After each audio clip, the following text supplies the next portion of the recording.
దేవుని పిల్లలరా, దేవుడు అర్థం కాకపోతే జీవితం వ్యర్థమవుతుందా? ఇది ఈరోజు పాఠం. దేవుడు కనుక నీకు అర్థం కాకపోతే నీ జీవితం వ్యర్థమైపోతుంది. దేవుడిని అర్థం చేసుకోకపోవడానికి, జీవితం నాశనం అవడానికి ఏంటండి సంబంధం అని మీరు అనుకుంటారేమో. భూమి మీద ఉన్న మనిషి ఖచ్చితంగా దేవుడిని అర్థం చేసుకోవాలి. దేవుడిని నువ్వు ఎప్పుడైతే అర్థం చేసుకోలేదో భూమి మీద ఉన్న నీ జీవితం ప్రమాదంలో ఉంటుంది. మరణం తర్వాత కూడా నీ జీవితం ప్రమాదంలోనే పడిపోతుంది. జాగ్రత్తగా వినండి, కొంచెం ఆలోచిస్తూ వినండి. పిల్లల్ని అదుపులో పెట్టుకోండి. దూరం దేవుడిని అర్థం చేసుకోకపోతే ఖచ్చితంగా జీవితం ప్రమాదంలో ఉన్నట్టే. మీకు అర్థం కావడానికి ఒక ఉదాహరణ చెప్తాను. ఒక చోట పనిచేస్తున్న యజమానుడికి, కింద పనిచేస్తున్న ఉద్యోగికి సరైన అవగాహన లేదనుకోండి, ఒకరినొకరు సరిగా అర్థం చేసుకోవటం లేదనుకోండి, ఆ పని సరిగా జరగదు. మీకు తెలియంది కాదు. వానర్ మనసేంటో, వానర్ ఏం చెప్తున్నాడో జాగ్రత్తగా కిందున్న వ్యక్తి అర్థం చేసుకుంటేనే తప్ప పని సరిగా జరగదు. అలాగే పున్నది మీకు అర్థం అవ్వకపోతే కుటుంబాల దగ్గరికి వస్తాను. భార్య భర్తల మధ్యలో ఎక్కువగా గొడవలు జరగడానికి ప్రధాన కారణం అండి, భర్త మనసులో ఏముందో అర్థం చేసుకోవడానికి భార్య ప్రయత్నించదు.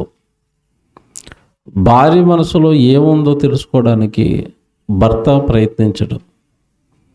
అలా ఒకరిని ఒకరు అర్థం చేసుకోలేనప్పుడు, ఒకరి ఇష్టాలను ఒకరు గౌరవించుకోనప్పుడు ఆ కుటుంబం నుండి ఏం జరుగుతాయి చెప్పండి? గొడవలు, అల్లరి. ఇప్పుడు మీరు లోతుగా ఆలోచిస్తుంటే ఓ ప్రశ్న అడుగుతాను ఇక్కడ నేను. భార్య భర్తలు మధ్యలో వచ్చే గొడవలకు ఒక కారణం ఉంటుంది. ఏంట కారణం అంటే, ఆవిడ ఎక్కడో పుట్టింది, ఈయన ఎక్కడో పుట్టాడు. ఇద్దరిని ఒక చోటకి చేర్చారు పెద్దలు వివాహం ద్వారా. అలా చేర్చినప్పుడు ఆవిడ ఇష్టాలు వేరు, ఆవిడ సంతోషాలు వేరు, ఆవిడ ఆనందాలు వేరు. అలాగే భర్తగా ఈయన ఆనందాలు వేరు, ఈయన సంతోషాలు వేరు, ఈయన ఇష్టాలు వేరు, ఈయన అభిరుచులు, ఈయనకి అలవాట్లు వేరు. వీళ్ళిద్దరిని ఒక చోట పెట్టినప్పుడు ఒకరినొకరు అర్థం చేసుకోవడానికి కనీసం 6 నెలలు పడుతుందండి. పెళ్ళైన వాళ్ళకి తెలిసి ఈ సంగతి. భార్య భర్తలు ఒకరినొకరు అర్థం చేసుకోవడానికి ఎంతకాలం పడుతుంది? మంచోళ్ళు అయితే నేను చెప్పేది, అందరికీ కాదు ఇది. మంచోళ్ళు అయితే 6 నెలల్లో సెట్ అవుతారు. కొంచెం ఇద్దరు మొండోళ్ళు అనుకోండి, 1 సంవత్సరం పడుతుంది ఒకరినొకరు అర్థం చేసుకోవడానికి. పెళ్ళైన వాళ్ళు అందరికీ తెలుసు, 1 సంవత్సరం వరకు గిలిగజ్జలే. కొద్ది కాలానికి నెమ్మదిగా ఆవిడ మనసు అర్థమవుతుంది. ఈ విషయాల్లో ఈవిడ కోప్పడుతుందా, ఈవిడ విషయాల్లో ఈవిడ మూతి పక్కకు పెడుతుందా అని భర్తకు అర్థం చేసుకోవడానికి 1 సంవత్సరం పడుతుంది. కొంతమందికి ఇంకా ఎక్కువ సంవత్సరాలు పడతాయి. ఇటు భార్య కూడా అంతే, భర్తను అర్థం చేసుకోవడానికి టైం పడుతుంది. నేను ఇలా ఉంటే ఇతనికి ఇష్టమా, ఈ కూర వండితే ఇతనికి ఇష్టమా, నేను ఆయనకి ఏమన్నా చెప్పకుండా వెళ్ళిపోతే కోపం వస్తుందా, ఇవన్నీ ఎప్పుడు తెలుస్తాయి చెప్పండి? 6 నెలలు, సంవత్సరం. ఇంక విచిత్రం చెప్పనా, కొంతమంది కుటుంబాల్లో చెప్పే మాట ఏంటంటే, మా ఆయన ఇంకా అర్థం అవ్వలేదని అంటుంది ఆవిడ. పెళ్ళి అయిపోయి 30 సంవత్సరాలు అయిపోయినా భర్త ఇంకా అర్థం అవ్వలేదట. మా ఆవిడ ఏటోనండి నాకు ఎప్పటికీ అర్థం అవ్వలేదంటాడు ఆయన. ఈ విషయం మీకు ఎందుకు చెప్పాను తెలుసా? ఇప్పుడు ఒకే ఇంట్లో ఉంటూ, బాగా వినండి, ఒకే ఇంట్లో ఉంటూ ప్రతిరోజు ఒకరినొకరు చూసుకుంటూ ఒకరితో ఒకరు మాట్లాడుకునే అవకాశం ఉన్న భర్త అర్థం అవ్వకపోతే, భార్య అర్థం అవ్వకపోతే, ఎక్కడో కనబడని లోకంలో ఉన్న దేవుడు మనకు అర్థం అవటం కష్టమా, ఈజీయా? మీరు చెప్పండి. ఇప్పుడు బాగా ఆలోచించండి. దేవుడు కనబడుతున్నాడా? రోజు మీ ఇంట్లో వచ్చి కూర్చుంటాడా? చాలామంది ఫ్రెండ్స్ ఉంటారండి, వాళ్ళు ఎందుకో మేము ఫ్రెండ్స్ అంటారు, రోజు వాళ్ళిద్దరే రోడ్డు మీద పడి కొట్టేసుకుంటూ ఉంటారు. ఫ్రెండ్స్ అన్నారు కదరా, ఎందుకు కొట్టుకున్నారా అంటే, ఈడు ఎలాంటోడని ఇంతకాలానికి నాకు తెలిసింది అంటాడు. నాకు తెలిసిన 2 ఫ్రెండ్స్ ఉన్నారండి, బాగా వినండి. ఎంత ఫ్రెండ్స్ అంటే వాళ్ళు చెవులు కోసేసుకుంటారు ఒకడి కోసం ఒకడు. మరి నా ఫ్రెండ్ అంతా ఇంకా అసలు ఆడలేడు ఈడలేడు అని కబుర్లు చెప్పేవాడు. ఈడు కూడా అంతే, అసలు మా ఫ్రెండ్ అంటేనండి వాడేనండి, నా జీవితం వాడేనండి, వాడి తర్వాతేనండి ఏదైనా అనేవాడు. ఇక్కడ జాగ్రత్తగానండి. ఊరూరంతా ఏమి చెప్పుకునేవారంటే, అసలు ఆడే షర్ట్ కొంటే ఈడు ఆడే షర్టే కొంటాడు, ఆడే ప్యాంట్ వేస్తే ఈడు ఆ ప్యాంట్ వేస్తాడు, ఆడేది కొనుక్కుంటే అది కొంటాడు వీడికి, వీడేది కొనుక్కుంటే వాడు అది కొంటాడు. ఆటో నడిపించేవారండి, ఈడు కొత్త ఆటో కొనుక్కుంటే వాడు కొత్త ఆటో కొనిచ్చాడు. అబ్బాయి ఎలా ఉన్నారంటే ఇద్దరు సూపరు. రాత్రి ఆటో ఇద్దరు నడిపేవారండి, ఇంటికి వచ్చేసేవారు. ఎవరు ఇంటికి వెళ్ళడం ఏమి వెళ్తారు, ఇంత రాత్రిపూట మా ఇంట్లో పడుకుండిపోయేవారు. కలిసి తినేవారు, కలిసి తిరిగేవారు, కలిసి పని చేసుకునేవారు. ఒకరోజు సడన్గా ఇద్దరు రోడ్డు మీద షర్ట్లు పెట్టుకుని చింపేసుకుని కొట్టేసుకుంటున్నారు ఇద్దరు. జనం వెళ్ళి లాగారు, ఒకళ్ళొకళ్ళు బయటికి లాగేసరికి ఒళ్ళంతా రక్తాలు, ఆడికి రక్తాలు ఈడికి రక్తాలు, కొట్టేసుకున్నారు శుభ్రంగా. ఒరే మీరు ఇంత ఫ్రెండ్స్ కదరా, ఎందుకురా కొట్టుకుంటున్నారంటే చివరికి ఏం తేలిందో తెలుసండి, అందులో ఒకడికి వాళ్ళ చెల్లి ఉంది. ఈ ఫ్రెండ్ గాడు రోజు వచ్చింది వీడి గురించి కాదు, వాళ్ళ చెల్లి గురించి వచ్చాడు. ఆ విషయం వీడికి తెలియడానికి సంవత్సరం పట్టింది. మా చెల్లి కోసం వచ్చాడు, నా కోసం కాదని. తెలిసిన తర్వాత ఇద్దరు ఏం చేస్తున్నారు అక్కడ? మీకు ఏం అర్థమైంది చెప్పండి. ఇప్పుడు సంవత్సరం పాటు కలిసి తిరిగిన ఎవడేంటో ఆడు మనసులో ఏముందో వీడికి ఇంకా సరిగా అర్థం అవ్వలేదు. అర్థం అవ్వకముందేమో ఇద్దరు డీర్లు అన్నారు, అర్థమైన తర్వాత రౌడీలు అయిపోయి కొట్టేసుకుంటున్నారు. అంటే సాటి మనిషి మనసులో ఏముందో అర్థం చేసుకోవటం కష్టం. అర్థం చేసుకోవాలి, నా కుటుంబాన్ని నిలవబెట్టుకోవాలి అని ఆలోచించే భార్యలు కొద్దిమంది ఉంటారు. నా భార్యను అర్థం చేసుకుని అల్లరి చేసుకోకుండా నా కుటుంబాన్ని కట్టుకోవాలి అనే భర్తలు కొద్దిమందే ఉంటారు. అలా ఇద్దరిని ఒకరొకరు అర్థం చేసుకుని సర్దుమణుగుదాం, ప్రేమించుకుందాం, క్షమించుకుందాం, పిల్లల్ని బాగా పెంచుకుందాం అని కుటుంబాలను కట్టుకునే వాళ్ళు తక్కువ, కుటుంబాలను రోడ్డు మీద పెట్టుకునే వాళ్ళు ఎక్కువ. దీని అంతటికీ కారణం ఏంటంటే ఒకరిని ఒకరు అర్థం చేసుకోలేకపోవటం. ఓకే, మనిషిని ఎదురుగా ఉన్న మనిషి అర్థం చేసుకోలేనప్పుడు మీకు ప్రశ్న అడుగుతానండి. ఇప్పుడు దేవుడు మీకు అర్థమయ్యాడా? దేవుడు అర్థమైపోయాడా? దేవుడు అర్థమైపోతాడా త్వరగా? అర్థమవటం ఏంటో తెలుసండి. దేవుడు అర్థమవటం అంటే ఏంటో తెలుసా? చాలామంది మీకు దేవుడు తెలుసా అంటే ఏమంటారంటే తెలుసండి. దేవుడు తెలుసా మీకు? మళ్ళీ అడుగుతున్నాను, దేవుడు తెలుసా? తెలుసు. ముఖ్యమంత్రి గారు తెలుసా? ఎంతమందికి తెలిసి చేస్తాను మీ ముఖ్యమంత్రి గారు? అందరికీ తెలుసా? ఓ ప్రశ్న అడుగుతాను, ముఖ్యమంత్రి గారి ఫేవరెట్ ఫుడ్ ఏది ఇష్టంగా తింటాడు చెప్పండి? జగన్మోహన్ రెడ్డి గారు ఇష్టంగా ఏం తింటారు తెలీదా? జగన్మోహన్ రెడ్డి గారు తెలుసా? తెలీదా? తెలుసు. ఏమి ఇష్టంగా తింటాడో తెలీదు. ఏ రంగు అంటే ఇష్టం తెలీదు. సెలవు వచ్చినప్పుడు ఎక్కడికి వెళ్తాడు, ఏ ఊరికి వెళ్తాడు? మరి తెలుసా ముఖ్యమంత్రి గారు అంటే ఏమన్నారు ఇందాక? తెలుసు. దేవుడి విషయంలో కూడా అంతే. దేవుడు తెలుసు అంతే. దేవుడికి ఏది ఆనందమో తెలియదు, ఏది బాధో తెలియదు, ఎప్పుడు సంతోషంగా ఉంటాడో తెలియదు, ఎప్పుడు ఆనందంగా ఉంటాడో తెలియదు, ఎలా సంతోషపెట్టాలో తెలియదు, ఏ ప్రార్థన చేస్తే విసుక్కుంటాడో తెలియదు, ఏ ప్రార్థన చేస్తే సంతోషపడతాడో తెలియదు. మనకి దేవుడు ఏం అర్థమయ్యాడు చెప్పండి? బైబిల్ తీయండి. ఇప్పుడు మీకు నేను అర్థం కాలేదు అని దేవుడు డైరెక్ట్గా చెబుతున్నాడు. మీకా గ్రంథం 4వ అధ్యాయం 12వ వచనం. మీకా గ్రంథం 4వ అధ్యాయము 12వ వచనం చూడండి.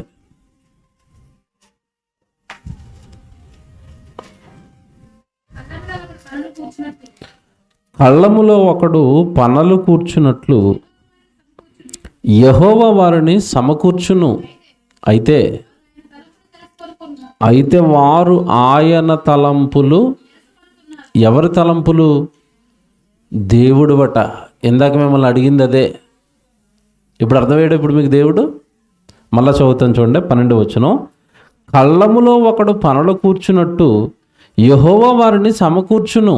అసలు మనల్ని పల్లములో పనలు సమకూర్చినట్లుగా దేవుడు మనల్ని సమకూర్చాడట. కళ్ళంలో పనలు రైతు ఎంత కష్టపడి సమకూరుస్తాడు మీకు తెలుసు కదా. ఇక్కడ వ్యవసాయం మీకు బాగా ఏంటిది, ఇప్పుడు మీకు మిరప కదా.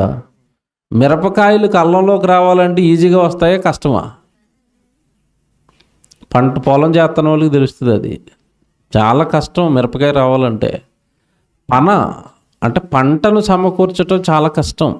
దున్నాలి, విత్తనాలు వేయాలి, నీళ్లు పెట్టాలి, ఎరువు వేయాలి, చుట్టూ కాపలా కాయాలి, పురుగడితే మందు కొట్టాలి. రైతుని అడగండి, నిద్ర ఉండదు. ఏమండి పొలం ఏమైపోతుందో నన్న బెంగ. తెల్లవారుగానే వెళ్ళిపోయి చూసుకోవాలి. ఎద్దులు తినేసేయా, గేదెలు తినేసేయా, చుట్టూ కంచె వేయాలి. ఒక తలపుట అండి వ్యవసాయం చేయటం అంటే.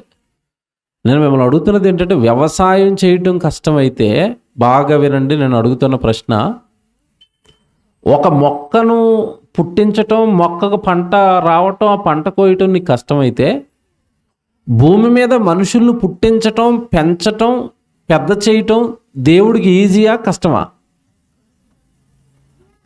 కష్టమే కదండి. ఇప్పుడు ఇక్కడ కూర్చున్న మిమ్మల్ని అందరినీ, మీ అవయవాలన్నీ ఎవరు చేశారు చెప్పండి? దేవుడు చేశాడు. మీ కళ్ళు ఎవరు చేశారు? దేవుడు చేశాడు. దేవుడు మీకు కళ్ళు చేశాడు కదా. ఎన్ని కళ్ళు చేశాడు? 2 కళ్ళు చేశాడు. దేవా మీరు 2 చేశారు కదా, నాకు వెనకాల కనపడటం లేదు, వెనకాల ఒక కన్ను చేసుకుని పెట్టుకుంటాను. పెట్టుకోగలరా మీరు ఎవరైనా? ఎందుకు పెట్టుకోలేరు చెప్పండి? ఆ పని ఆయనకి తప్ప మన ఎవరికి రాదు.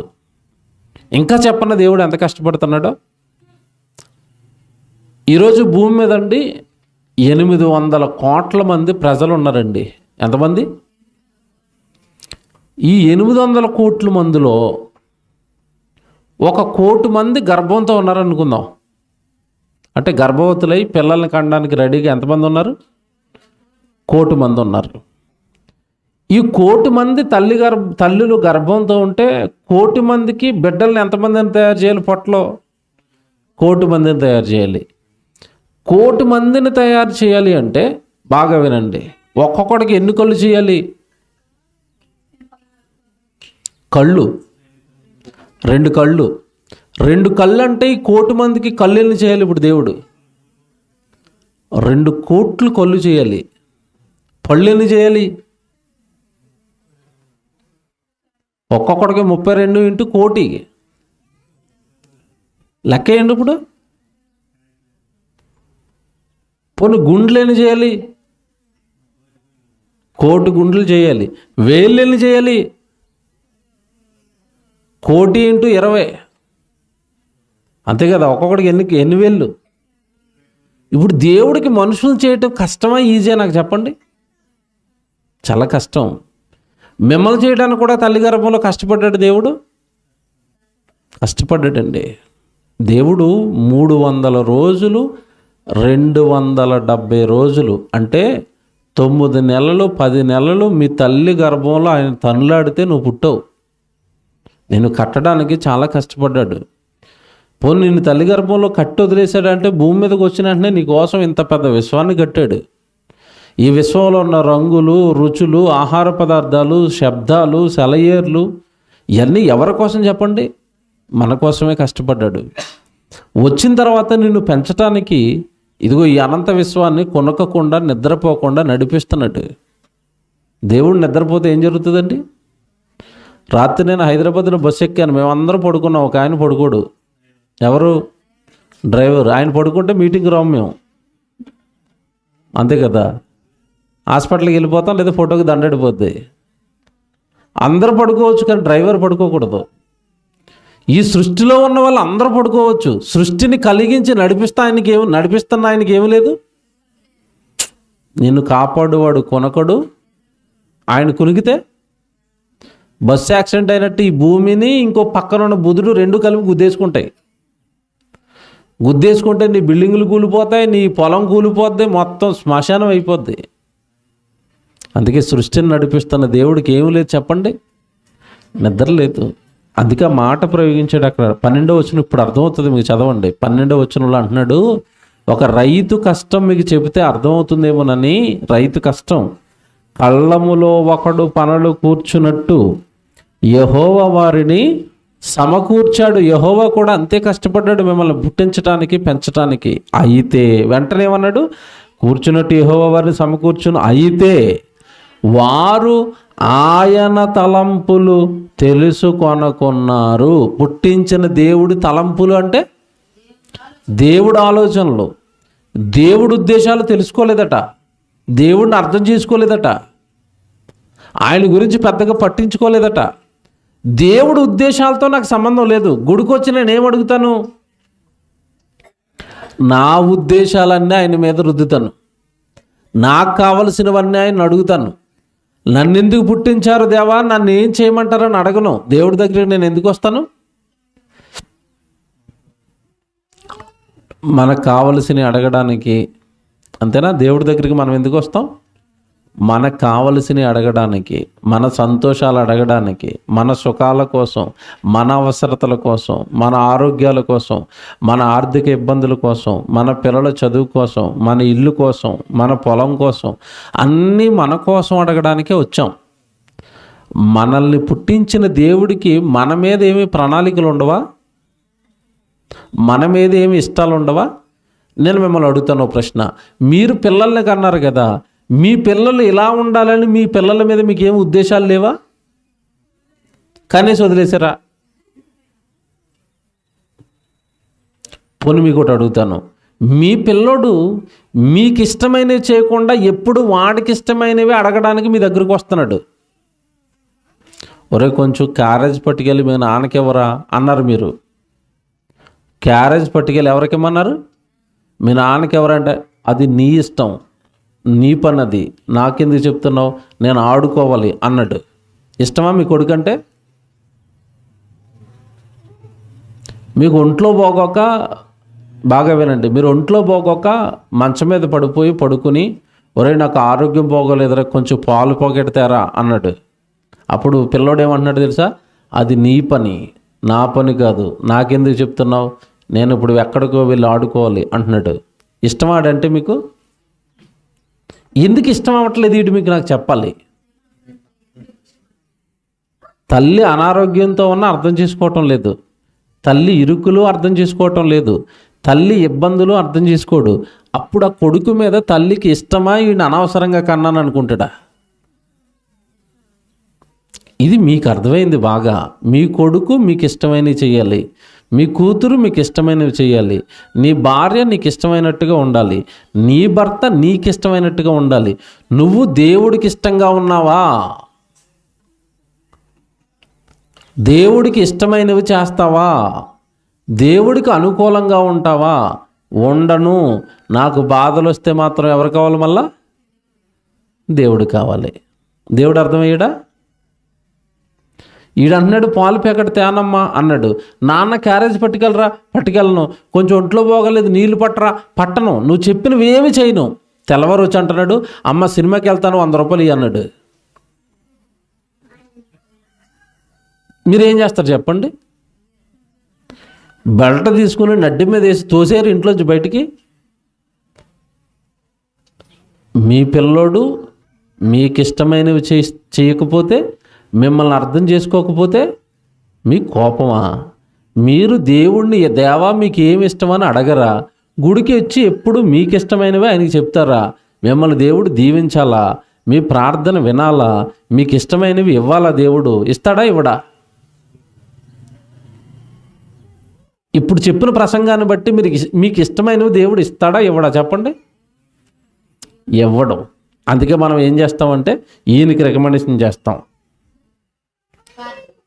అయ్యగారు కొంచెం మా కోసం ప్రార్థన చేయండి. నీదెందుకు అంటలేడు? నేను అడుగుతున్నాను, నీదెందుకు అంటలేడు? మీకు అర్థమయ్యేటప్పుడు దేవుడు సూపర్ ప్రసంగం ఇది. మళ్ళా చెప్తున్నాను, నేను ఏ టైటిల్ వేసినా ఏ ప్రసంగం చెప్పినా సూపర్, బుర్ర వేడెక్కిపోద్ది, దేవుడు బాగా అర్థమవుతాడు. మళ్ళీ చెప్తున్నాడు కదా, దేవుడు బాగా అర్థమవుతాడు. బైబిల్ పట్టుకుంటే సరిపోదండి, గుడికొస్తే సరిపోదు. కన్న తండ్రి మనసును మనం ఏం చేయాలి? అర్థం చేసుకోవాలి. లేకపోతే మీకు ఇష్టమైన దేవుడు ఎవడు మిమ్మల్ని కాపాడు, మీ ప్రార్థన విండో. నేను మళ్ళీ చెప్తున్నాను కదా, ఆయనకి ఏమి ఇష్టమో ఆయన మనసు ఏంటో నువ్వు తెలుసుకోకుండా నువ్వు ఎంతకాలం భక్తి చేసినా వృధా, నీ ప్రార్థనలు వృధా, నీ సేవ వృధా, నువ్వు చదువుకుంటున్న బైబిల్ వృధా, ఆయన్ని అర్థం చేసుకోకుండా నువ్వేం చేసినా వృధా. కొంతమంది ఎలాగుంటారంటే, తల్లిదండ్రులు చెప్తాను, ఇది వృధా అని ఎందుకు అంటున్నాను మీకు అర్థం అవడానికి చెప్తున్నాను. ఉదాహరణ బాగా వినండి. చాలామంది తండ్రులు పిల్లలకి ఏది ఇష్టమని అడగరు, కానీ వాళ్ళ అవసరానికి అన్నీ తీరుస్తూ ఉంటారు. అరే పండగ వచ్చిందా, బట్టలు కావాలా నీకు, అలాగుండు నేను బట్టలు తెస్తానంటాడు. వీడికి జీన్స్ ప్యాంట్ ఇష్టం, ఆయనేమో ఇంత లావు ప్యాంట్ కొనుక్కుని వస్తాడు. బాగా వినండి, పిల్లోడికి బట్టలు ఇవ్వాలన్న ఉద్దేశం మంచిదే, ఇచ్చేటప్పుడు ఎలాంటివి ఇవ్వాలి? వాడికి ఏది ఇష్టమో, కొడుక రారా షాప్కి వెళ్ళి కొనుక్కుంటానని ఆడికి ఇష్టం వచ్చినా ఇవ్వాలి. నీకు ఇష్టం వచ్చినవి కొంటే ఆడు వేసుకుంటాడా? మేము అప్పుడప్పుడు బయటికి వెళ్ళినప్పుడు మీటింగ్లకు వెళ్ళినప్పుడు చాలా రోజులు పిల్లల్ని వదిలేసాం కదా, ఏదో కొనుక్కొని వెళ్తా అలా ఆనందంగా ఉంటారని ఏదో కొనుక్కొని వెళ్తాం. నచ్చిందనుకోండి ఆడికి మొహం ఇంత లావు అవుతుంది, నచ్చలేదనుకోండి ఇదెందుకు తెచ్చావు డాడీ అంటాడు. తుస్ అయిపోయింది. సరే అంత ప్రాణంతో తెచ్చిన, అంత ఇష్టంగా తెచ్చిన అది ఆడికి ఏం అవ్వలేదు, నచ్చలేదు కదా. నచ్చంది ఇచ్చినప్పుడు మనం ఏమైనా హ్యాపీగా ఉంటామా? లేదు. ఇప్పుడు బాగా వినండి, దేవుడికి ఏది ఇష్టమో, నువ్వు ఎలాగుంటే దేవుడు ఆనందపడతాడో, నువ్వేం చేస్తే దేవుడు సంతోషపడతాడో, దేవుడిని నువ్వు అర్థం చేసుకోకుండా నేను ప్రార్థన చేసేస్తున్నాను, నేను బైబిల్ చదివేస్తున్నాను, నేను గుడికి వెళ్ళి వచ్చేస్తున్నాను, ఆయన ఇష్టాలతో ఆయన సంతోషాలతో ఏం సంబంధం లేదు. నీకు ఇష్టమైనవన్నీ చేసేసి నేను భక్తిలో ఉన్నానని భ్రమలో ఉన్నావు. భ్రమ వీడిపోద్ది నా ప్రసంగంతో. బాగా వినండి, భ్రమలో ఉన్నారు. దేవుడు సంతోషంగానే ఉండాలిలే, నేను వెళ్ళి గుళ్ళో ఉండిపోతే దేవుడికి సంతోషం వచ్చేసింది, బైబిల్ చదవరు, ప్రార్థన చేయరు, ఆయనకి ఇష్టమైనవి ఏవీ ఉండవు, కానీ నేను గుడికి వెళ్ళిపోతున్నాను. దేవుడిని గనక అర్థం చేసుకోకపోతే జీవితం ఏమవుతుంది? వ్యర్థమైపోద్ది. నీ భక్తి వ్యర్థమైపోతుంది, నీ ఆరాధన వ్యర్థమైపోతుంది. తెలుసా, ఆరాధన వ్యర్థమవుతుంది. బైబిల్లో ఉందా పదం? ఈ ప్రజలు పెదవులతో నన్ను ఆరాధించుదురు కానీ వారి హృదయము నాకు దూరముగా ఉన్నది. పెదాలతో ఏం జరుగుతుందట? ఆరాధన. హృదయం ఎక్కడుందట? దూరంగా. ఇప్పుడు దేవుడు పొంగిపోతున్నాడు ఈ ఆరాధనకి? మీకు ఇది అర్థం అవ్వదు. అన్ని ఉదాహరణలు చెప్తాను, నేను బాగా చెప్తాను. పెదవులతో ఆరాధన ఎలాగుంటుందో, హృదయం దూరంగా ఎక్కడుందో చెప్తాను ఇప్పుడు నేను. బాగా వినండి. మీ ఇంట్లో దేవుడు మీకు ఏదైనా మేలు చేసినప్పుడు కృతజ్ఞత కూడిక పెట్టారు. పెట్టి ప్రతి కృతజ్ఞత కూడికలో ఒక పాట పాడతారండి. ఏ పాట చెప్పండి? నీవు చేసిన ఉపకారములకు నేనేమి చెల్లింతును. బాగా వినండి, పాట వినండి జాగ్రత్తగా. నీవు చేసిన ఉపకారములకు నేనేమి చెల్లింతును. ఇక్కడ వరకు బాగుంది. కొంచెం ఎక్స్ట్రా చేశారు. ఎక్స్ట్రా ఏంటంటే, వేలాది నదులంత విస్తార తైలంబు నీకిచ్చినా చాలునా అని పాట పాడుతుంది ఆవిడ నుంచుని. ఓ చెల్లి పాట పాడుతుంది అనుకుందాం. ఏమని పాట పాడింది ఇప్పుడు? వేలాది నదులంత విస్తార తైలంబు నీకిచ్చినా చాలునా అంటుంది. అంటే అర్థం ఏంటి? పెదాలతో ఏమొస్తుంది? వేలాది నదులంత విస్తార తైలం అంటే మీకు అర్థమైంది లేదు. తైలం అంటే ఏంటి? నూనె అనుకుందాం, మంచి నూనె అనుకుందాం, లేదా కొబ్బరి నూనె అనుకుందాం, ఏదో ఒక నూనె, మంచి నూనె అనుకుందాం, వంట చేసే నూనె అనుకుందాం. ఎంత ఇస్తానంటుంది దేవుడికి? నది అంటే మీకు తెలుసు కదండి, ఒక నదిలో ఎన్ని నీళ్ళు ఉంటాయి? చాలా నీళ్ళు ఉంటాయి. ఒక నదిలో నీళ్ళట కాదట, ఎన్ని నదుల్లోనట? అప్పుడు ఈ పాటకి పొంగిపోయి యేసుప్రభు వచ్చాడు అక్కడికి అనుకుందాం. ఈవిడ పాట పాడుతున్నప్పుడు ఎవరు వచ్చేసారు? యేసుప్రభు వచ్చాడు. అమ్మ పాట ఆపమ్మా అన్నాడు. ఆపింది. ఇప్పుడు నాకు ఎంత ఇస్తానని పాట పాడావు?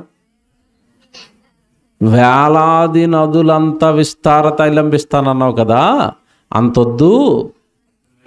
వచ్చే 15వ తారీఖున సెమినార్ ఉంది, 15 కేజీలు నూనె డబ్బా పట్టుకురా అన్నాడు.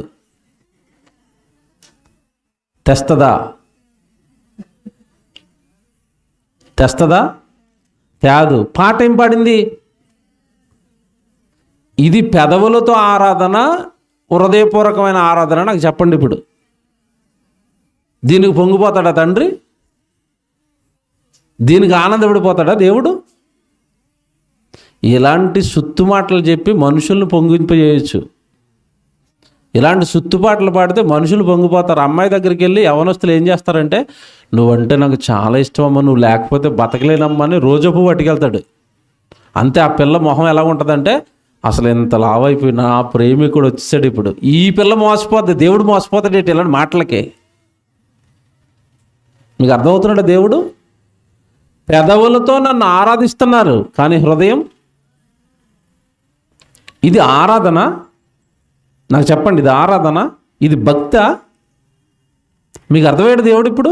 అంటే దేవుడిని ఇంతకాలం మనం ఏం చేసామంటే, ఓ పాట పాడేస్తే పొంగిపోయాడు, ఆరాధనకి వెళ్ళి కూర్చొని వచ్చేస్తే దేవుడు పొంగిపోతున్నాడు, నేను భక్తిలో ఉన్నాను, నేను భక్తుడిని. మిమ్మల్ని అందరినీ దెయ్యం మోసం చేసింది. ఈరోజు అర్థమవుతాడు దేవుడు. మీరు బాగా వినాలి. సూపర్గా అర్థం చేయిస్తాను నేను. దేవుడు మనసును పట్టిస్తాను. దేవుడిని అర్థం చేయిస్తాను. దేవుడిని అర్థం చేసుకోవాలి. మీకు మాట చెప్తానండి. భార్య భర్తల మధ్యలో గొడవలు అవుతున్నప్పుడు విజ్ఞత కలిగిన వాళ్ళు, జ్ఞానం కలిగిన వాళ్ళు, బైబిల్ వచ్చిన వాళ్ళు ఏం చేస్తారంటే, ఎంతకాలం ఇలా కొట్టుకోవాలి, ఎంతకాలం ఇలా తిట్టుకోవాలని ఓ రోజు కూర్చోబెడతారు. అమ్మ కూర్చో, ఇతను కూర్చుంటాడు, ఆవిడ కూర్చోబెడతాడు.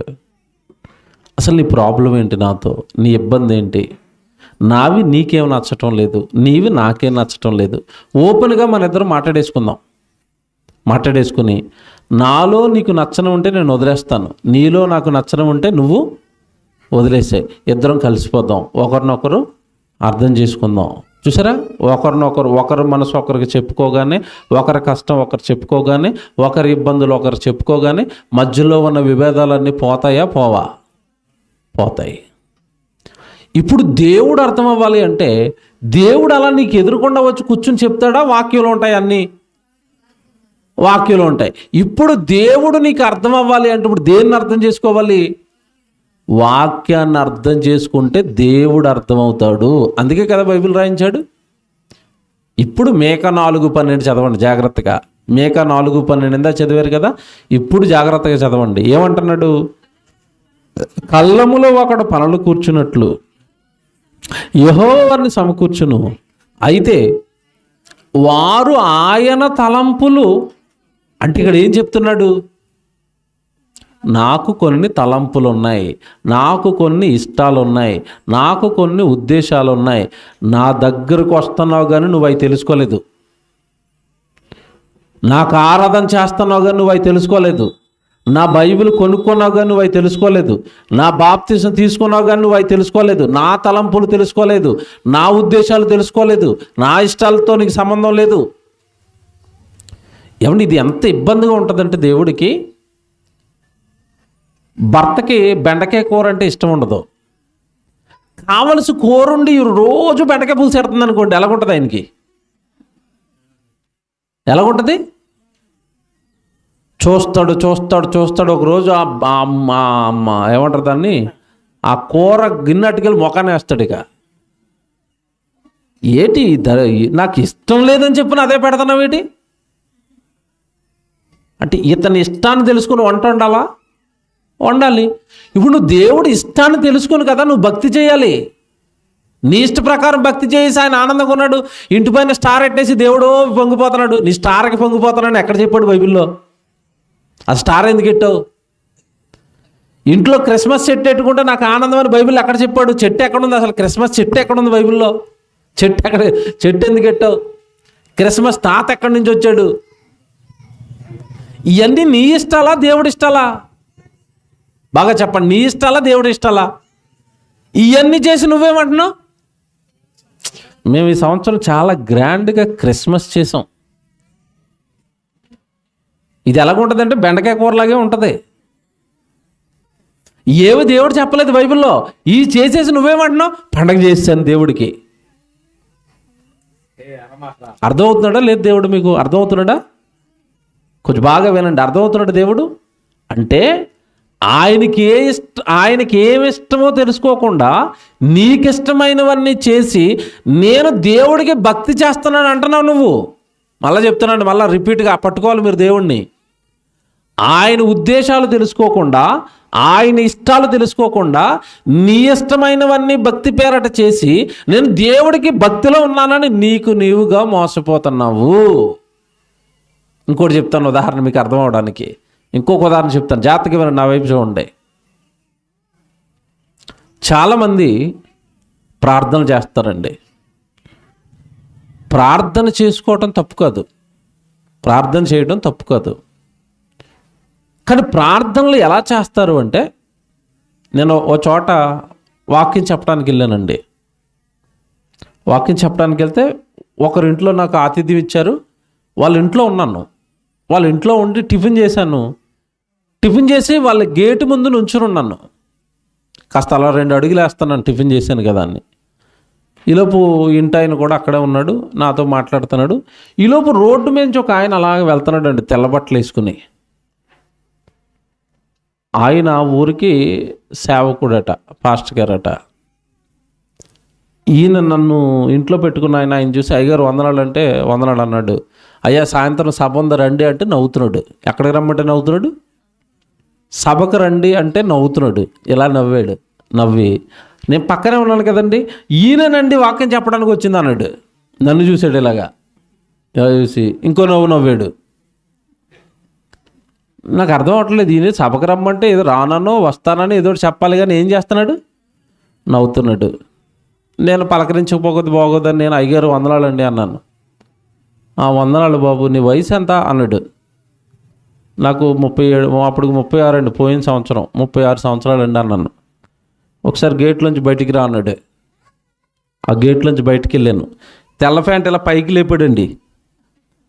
పైకి లేపి మోకాలు చూపిస్తున్నాడు. మోకాలు నల్లగా అయిపోయి ఉన్నాయి. ఆ నల్లగా అయిపోయిన మోకాలను చూపించి అంటున్నాడు, నేను 25 సంవత్సరాల నుంచి ఇంట్లో కూర్చొని ప్రార్థన చేస్తున్నాను. నా ప్రార్థన అంత వయసు లేదు నీకు, నీ మీటింగ్కి నేను రావాలా అంటున్నాడు. 25 సంవత్సరాల నుంచి ఏం చేస్తున్నాడట?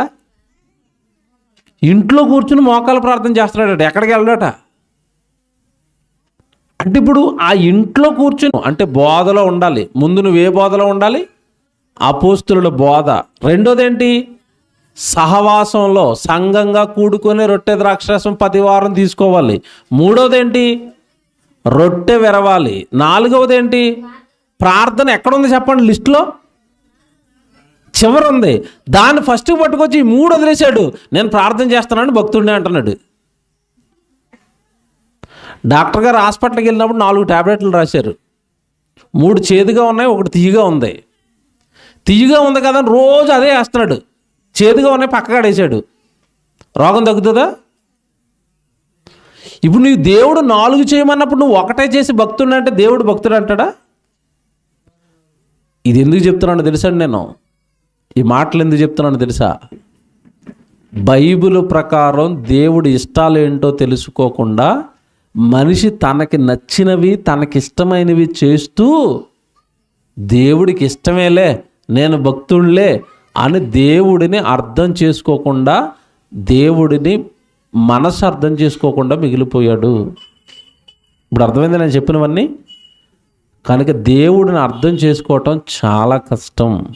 దేవుడు అర్థం కావాలి, దేవుడు సంతోషాలు అర్థం కావాలి, దేవుడు ఉద్దేశాలు అర్థం కావాలి. తర్వాత ఆ మాట చూడండి, అక్కడ 4:12లో రెండో మాట చూడండి. అయితే వారు ఆయన తలంపులు తెలుసుకొనుకున్నారు, ఆయన ఆలోచనలు వారు గ్రహింపకున్నారు. ఆయన ఆలోచనలు. ఎవరి ఆలోచనలు? దేవుడికి కూడా ఆలోచనలు ఉంటాయా? ఈ మాటను బట్టి అడుగుతున్నాను, నీకైనా ఆలోచనలు దేవుడికి కూడా ఉంటాయా? దేవుడికి ఉంటాయి. ఇప్పుడు మీకు బైబిల్ పరంగా ఒక ఎగ్జాంపుల్ చెప్తాను. దేవుడు ఆలోచనలు ఎలాగుంటాయి, మనుషుల ఆలోచనలు ఎలాగుంటాయి చెప్తాను. యోనాని పిలిచి అంటున్నాడు, యోనా నువ్వు నినేవే పట్టణానికి వెళ్ళి వాక్యం చెప్పాలి అన్నాడు. ఇది దేవుని ఆలోచన. ఓకేనా? ఇప్పుడు యోనా ఆలోచన ఏంటి? నేను నినేవే పట్టణానికి వెళ్ళను. ఎక్కడికి వెళ్తావు బాబు? మరి తర్షీసుకి వెళ్ళిపోతాను. ఈ రెండిట్లో ఏది దేవుడి ఆలోచన, ఏది మనిషి ఆలోచన? నినేవే పట్టణానికి పోవాలన్నది దేవుడి ఆలోచన. నినేవేకి వదిలే తర్షీసుకి పారిపోవాలన్నది యోనా ఆలోచన. చూసారా, దేవుడికి మనుషుల మీద ఆలోచనలు ఉంటాయా? ఉంటాయి. మోషేను నాయకుడిగా నిలబెట్టి ఐగుప్తులో బగ్గిపోతున్న బానిసలందరినీ విడిపించాలన్నది దేవుడి ఆలోచన మోషే మీద. మోషే ఏం చేస్తున్నాడు? 40 సంవత్సరాలు లోకంలో ఉన్న విద్యలన్నీ నేర్చుకున్నాడు. మిగతా 40 సంవత్సరాలు అక్కడ మర్డర్ చేసి అరణ్యంలోకి పారిపోయి పెళ్లి చేసుకున్నాడు, పిల్లల్ని కన్నాడు, గొర్రెలు మేపుకుంటూ తిరుగుతున్నాడు. దేవుడు ఆలోచన ఏం పట్టడం లేదు ఎవరికి? మోషేకి. ఒకరోజు దేవుడు వచ్చాడు, దూత వచ్చేసింది, మోషే నిన్ను ఎందుకు పుట్టించాను, ఎందుకు బతుకుతున్నావు నువ్వు, నా ఇష్టాలు ఏంటి, నువ్వు చేస్తున్న పని ఏంటి, నీ మీద నాకు ఆలోచనలు ఉన్నాయి తెలుసా అన్నాడు. అప్పుడు కానీ మోషేకి ఎవరు అర్థం అవ్వలేదు? దేవుడు అర్థం అవ్వలేదు, దేవుడు ఆలోచనలు అర్థం అవ్వలేదు. కనుక ఒక మనిషి పైన దేవుడికి ఏముంటాయి చెప్పండి ఇప్పుడు? మరి నీ మీద ఉంటాయో ఉండవా? అందరు గుళ్ళో ఉన్నారు కదా, గుండెల మీద చేసుకొని మీరు బాగా ఆలోచించండి. నా మీద దేవుడికి ఉద్దేశాలు ఉంటాయన్న ఈ వాక్యాన్ని మీరు నమ్మితే, మీరు ఎప్పుడైనా గుళ్ళోకి వచ్చి దేవా నన్ను ఏం చేయమంటారు అని మీరు ఎవరైనా అడిగారా? దేవుడిని ఇప్పటికి వచ్చి అడిగారా? మా పిల్లోడికి చదివి ఇయ్యి, నాకు ఆరోగ్యం ఇయ్యి, ఉద్యోగం ఇయ్యి, మొన్నే మిరపకాయ వేసాం పురుగట్టకుండా చూడు, మా గేది మరి బిడ్డను పెట్టబోతుంది, ఏమంటే మరి ఇదేమంటారు, ఆడపెట్టిన ఏమంటారు, పెయ్యి దూడే పెట్టాలి, మగదోడలు వద్దు, పెంచటం కష్టం, ఇయ్యే కదా అడిగాం మనం. నన్ను ఎందుకు పుట్టించారు తండ్రి? ఈ గ్రామంలో, గరికపాడు గ్రామంలో నన్ను ఎందుకు వేశారు తండ్రి? పక్క ఊర్లకి ఏమైనా సువార్తకి వెళ్ళాలా? ఈ ఊర్లో ఏమైనా మీటింగులు పెట్టించాలా? నా వలన ఎవరైనా రక్షణలోనికి రావాలా? ఏమంటే యోనా గారి మీద ఉన్నట్టుగా నా మీద ఏమైనా ఉందా? దావీదు గారి మీద ఉన్నట్టుగా నా మీద ఏమైనా ఉందా? మోషే మీద ఉన్నట్టుగా నా మీద ఏమైనా ఉందా? అసలు నాకెందుకు జన్మిచ్చారు? నాకెందుకు ఇంత మంచి గొంతు ఇచ్చేశారు? రోజు మా ఆయన తిడుతున్నాను తప్ప నీ కోసం పాట పాడలేకపోతున్నాను తండ్రి. అంతే కదండి, ఆడపిల్లలు ఇంట్లో గొంతు ఎలాగుంటుంది? దెబ్బకి కిచెన్లో ఉన్న సామాన్లన్నీ సౌండ్లు వస్తాయి. ఇక్కడ మైక్ ఇవ్వండి, అబ్బే అసలు గొంతే లేదన్నట్టుగా చక్కగా మరియమ్మ ఎంత స్వీట్గా ఉంటుందో అంత బాగుంటారు ఇక్కడ విశ్వరూపం ఇంటి దగ్గర. అంటే నీకు ఇష్టమైన వాటిల్లో నీ గొంతు వాడతావు, నీకు ఇష్టమైన వాటిల్లో నీ చేతులు వాడతావు, నీకు ఇష్టమైన వాటిల్లో నీ శరీరాన్ని వాడతావు. నీ శరీరంతో దేవుడికి ఇష్టమైనవి ఏమైనా జరుగుతున్నాయా ఎప్పుడైనా చూసుకున్నావా? చెక్ చేసుకున్నామండి? దేవుడు అర్థం అవ్వలేదండి మనకి. గుడికి వస్తే సరిపోదు, ఎవరిని అర్థం చేసుకోవాలి? దేవుడిని అర్థం చేసుకోవాలి. పట్టిస్తాను ఇప్పుడు మీకు, బాగుంటుంది, జాగ్రత్తగా వినండి. ఇక్కడి నుంచి దేవుడు మనసులో కూడా బాధలు ఉన్నాయండి. బాగా వినండి ఇక్కడి నుంచి. దేవుడు మనసులో ఏమున్నాయి? బాధలు ఉన్నాయి. ఆ బాధ ఎవరైనా కాస్త తీరుస్తుంటే అప్పుడు సంతోషం కూడా దేవుడికి వస్తుంది. మీకు బాగా వినండి, నేను చెప్తాను, బాగా వినాలి, అర్థం చేస్తున్నాను. దేవుడిని మిస్ అవ్వకండి, ఏం ఆలోచించకండి, నా వైపే చూడండి, నా మాటలు వినండి. మనకి బాధలు ఉంటాయండి. ఇక్కడ కూర్చున్న మీకు బాధలు ఉన్నాయా? ఉన్నాయి. మీకు 3 లక్షల రూపాయలు అప్పు అయిపోయింది అనుకోండి. ఎవరైనా వచ్చి అప్పుల్లో ఉన్నా కదా, సర్లే నేను 1,50,000 ఇస్తాను అన్నారు అనుకోండి. ఆ బాధను మీకు సగం తీర్చారు కాబట్టి వాళ్ళంటే మీకు ఏం కలుగుతుంది? నా కష్టాల్లో ఏమండి దేవుళ్ళో వచ్చి నన్ను ఆదరించాడండి. మీకేదో ఒంట్లో బాగోలేదు, చాలా హాస్పిటల్ తిరిగారు, ఎక్కడ అది బాగోవట్లేదు. ఎవరో ఒక అతను వచ్చి అది ఎందుకు తగ్గదండి, నాకు పెద్ద హాస్పిటల్ తెలిసిన అతనే వచ్చి కారు వేసుకొచ్చి మిమ్మల్ని ఆ హాస్పిటల్కి తీసుకెళ్ళి ఆ రోగాన్ని శుభ్రంగా నయం చేసి మిమ్మల్ని ఇంటి దగ్గర వదిలేడు. అప్పుడు మీకు ఏమొస్తుంది? సంతోషం. అంటే ఇప్పుడు మీకు ఏమర్థం అవుతుందంటే, దేవుడు మనసు అర్థం చేసుకోవడానికి ఉదాహరణలు వాడాను నేను. ఇప్పుడు మీకు బాధలు, కష్టాలు, కన్నీళ్ళు ఎలాగైతే ఉన్నాయో పరలోకంలో ఉన్న దేవుడికి కూడా కష్టాలు, కన్నీళ్ళు, వేదనలు, సంతోషాలు ఇవి కూడా దేవుడికి కూడా ఉంటాయి. ఏమండి, మీకు ఇక్కడ ఇది మొదటిసారి వింటున్న వాళ్ళకి కొంచెం విచిత్రంగా ఉండొచ్చు. దేవుడికి బాధలు ఏంటండి అని అనుకుంటున్నారేమో. బైబిల్లో చూపించాలి కదా. విలాప వాక్యాలు చూసుకోండి, 1వ అధ్యాయం 16వ వచనం జాగ్రత్త చదవండి. విలాప వాక్యాలు 1వ అధ్యాయం 16వ వచనం. విలాప వాక్యాలు 1వ అధ్యాయం 16వ వచనం. వీటిని బట్టి నేను ఏడ్చుచున్నాను, నా కంట కన్నీళ్ళు వస్తున్నాయి, నా ప్రాణాన్ని తెప్పరిల్ల చేసి నన్ను ఓదార్చవలసిన నా పిల్లలు. దేవుడు అండి ఇక్కడ మాట్లాడుతున్నది. నా కంట కన్నీరు వస్తుంది, నేను ఏడ్చుచున్నాను. ఏంటయ్యా నీ కంట కన్నీరుకి, నీ బాధకి అంటే, నా ప్రాణాన్ని తెప్పరిల్ల చేసి నన్ను ఓదార్చవలసిన నా పిల్లలు నాకేమైపోయారు అంటున్నాడు. పోయారు పాతాళానికి, కాలిపోతున్నారు. ఇప్పటికే చాలామంది ఆయన్ని నమ్మక పోయిన వాళ్ళు ఎక్కువ మంది, పోవడానికి సిద్ధంగా ఉన్న వాళ్ళు కూడా ఎక్కువ మందే. నా పిల్లలు నాకేమైపోతున్నారు, దూరం దూరం. అనంత విశ్వాన్ని కట్టి, తల్లి గర్భంలో వాడికి దేహాన్ని కట్టి, భూమి మీదకి వెళ్ళిన తర్వాత వాడు బ్రతకడానికి పంచభూతాలను కట్టి, నిరంతరము నా ప్రేమతో వాడిని పెంచి పోషిస్తుంటే, నన్ను అర్థం చేసుకుని నాకు ఇష్టమైన కార్యక్రమాలు చేయవలసిన వాడు ఆ లోకంలో పాపాలలో వ్యభిచారిగా, దొంగగా, నేరస్తుడిగా, దోచుకునేవాడిగా, చంపేవాడిగా, మోసాలు చేసేవాడిగా, ఒక టెర్రరిస్టుగా, ఒక ఉగ్రవాదిగా, ఒక ద్రోహిగా, మానవుల ఎడల కర్కశమైన మనసు కలిగిన వాడుగా మారిపోయి వాడు చంపుకుంటున్నాడు, పక్కోడిని చంపుతున్నాడు, బాంబులు పెట్టి పేల్చేస్తాడు, కాల్చి చంపేస్తాడు, పేక్కోచి చంపేస్తాడు, అధికారం కోసం గొడ్డలు పెట్టి నరికేస్తాడు. ఇక స్టార్ట్ అవుతాయి ఎలక్షన్కి ముందు. మీకు తెలుసు కదా, మీ ఏరియాలో మరీ ఎక్కువ. ఎమ్మెల్యే టికెట్ కోసం నరికేస్తారట.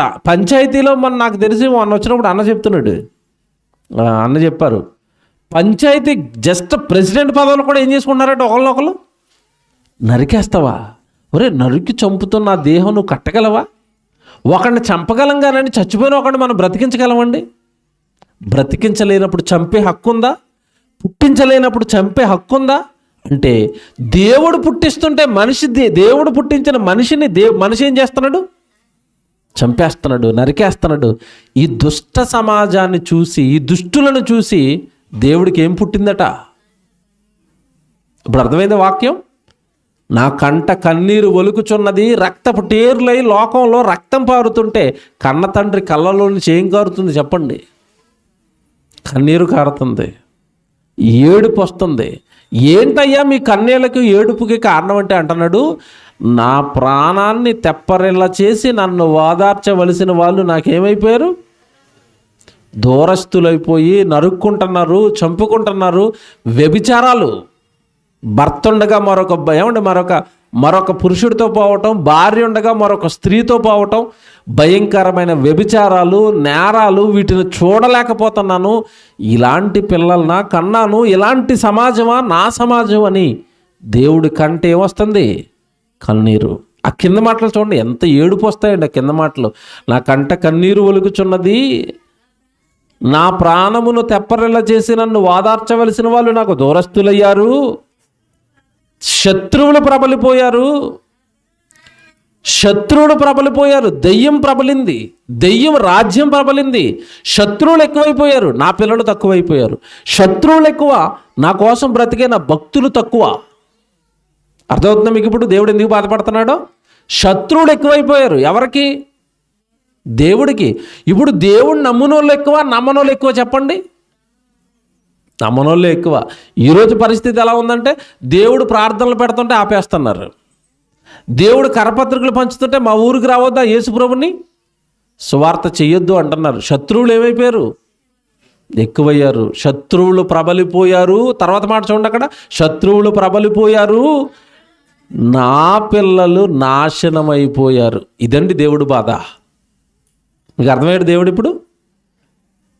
అంటే నువ్వు ఇంతకాలం గుడికొచ్చి ఏమనుకున్నావంటే దేవుడు సంతోషంగా ఉన్నాడు, దేవుడు ఆనందంగా ఉన్నాడు, నేను ఏమైనా అడిగితే ఇవ్వడానికి సిద్ధంగా ఉన్నాడని నువ్వు అనుకున్నావు. ఇప్పుడు దేవుడు ఎలాగ ఉన్నాడు చెప్పండి? బాధల్లో ఉన్నాడా, సంతోషంలో ఉన్నాడా? దేవుడు బాధల్లో ఉన్నాడా, సంతోషంలో ఉన్నాడా? బాధల్లో ఉన్నాడు. నువ్వు ప్రతి ఆదివారం గుడికొచ్చి నువ్వేం చెప్తావు మళ్ళీ ఆయనకి?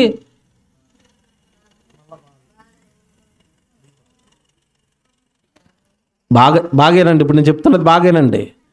నమ్మనోడు బాధ పెడుతుంటే ఏడుస్తున్నాడు, నమ్మినోడు వచ్చి ఏమైనా సంతోష పెడుతున్నాడా?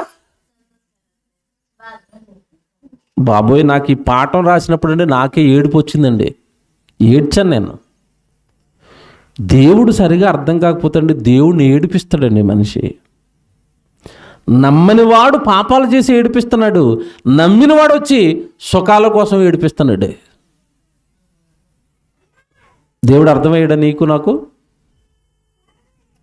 దేవుడు బాధల్లో ఉన్నాడన్న సంగతి నీకు నాకు అర్థమైతేనండి దేవుడిని ఏమీ అడగవండి. మీకు మాట చెప్తాను, ఎంత బాధలో ఉన్నాడో ఒక మాట చెప్తాను. మీకు ఎంతమంది పిల్లలు ఉంటారు చెప్పండి? మీరు ఎంతమంది పిల్లల్ని కన్నారు? నాకు తెలిసి 3 పిల్లల కంటే ఎక్కువ మంది ఇక్కడ ఉన్న వాళ్ళు ఎవరికి ఉండరు. 4 ఉన్న వాళ్ళు చేయొద్దండి. ఎవరికైనా చివరి 3, 2, 3, 2, 3. ఈ 3 పిల్లల్లో జాగ్రత్తగా వినండి. మీకు ఎంతమంది పిల్లలు? ఇప్పుడు 3 పిల్లలు అనుకుందాం. 3 పిల్లల్లో ఒకడు టెర్రరిస్ట్ అయిపోయాడు, గన్నట్టుకుని తిరుగుతున్నాడు. ఒకడు నక్సలైట్ అయిపోయి అడవుల్లో ఉన్నాడు. ఒకడు రౌడీ అయిపోయి ఎక్కడో రోడ్ల మీద ఉన్నాడు. ఎంతమందిని కన్నావు? 3 ఇలాగ ఉన్నారు. నువ్వు సంతోషంగా ఆనందంగా టీవీ చూస్తూ కూర్చుంటావా? రోజు ఏడుతావా?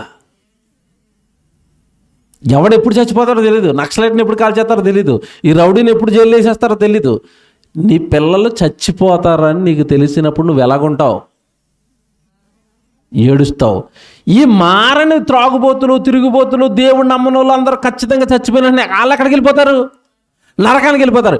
ఈ నరకానికి వెళ్ళిపోతారన్న బాధతో దేవుడు ఉంటే, వాళ్ళ గురించి మనోవేదనలో ఉంటే, వాళ్ళ గురించి ఏడుస్తూ ఉంటే నువ్వు వచ్చి ఏడుతున్నావు మళ్ళీ నా కాళ్ళాగేస్తుందని.